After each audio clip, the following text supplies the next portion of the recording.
আমরা সোজা এখান থেকে চলে আসবো আমাদের পরিচ্ছেদ 44। এখানে অনুচ্ছেদ দেখতে পাচ্ছি, সেই অনুচ্ছেদ নিয়ে কিন্তু আজকে আলোচনা করব। একাধিক বাক্য দিয়ে একটি অনুচ্ছেদ রচিত হয়। কয়টি বাক্য দিয়ে? একাধিক বাক্য দিয়ে একটি অনুচ্ছেদ রচিত হয়। আবার বহু অনুচ্ছেদের সমন্বয়ে তৈরি হয় একটি প্রবন্ধ। বহুটা অনুচ্ছেদের সমন্বয়ে তৈরি হয় কি? একটি প্রবন্ধ। আচ্ছা, গল্প ইত্যাদি গদ্য রচনা। ঠিক আছে, এদিক থেকে অনুচ্ছেদ বলা হলো গদ্য রচনার একক। একটি অনুচ্ছেদের মধ্যে বিশেষ করে ভাবের প্রকাশ ঘটে কিংবা কোনো নির্দিষ্ট বিষয়ে অবতারণা করা হয় একটি অনুচ্ছেদে। ঠিক আছে,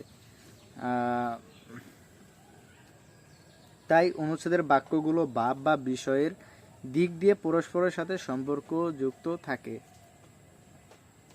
ভালো অনুচ্ছেদের সমন্বয়ে একটি গদ্য রচনা ও আকর্ষণীয় হয়।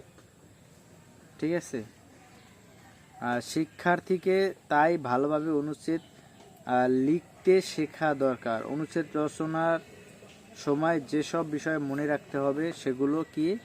অনুচ্ছেদ সবসময় একটি ভাব বা বিষয়ে থাকতেই হবে।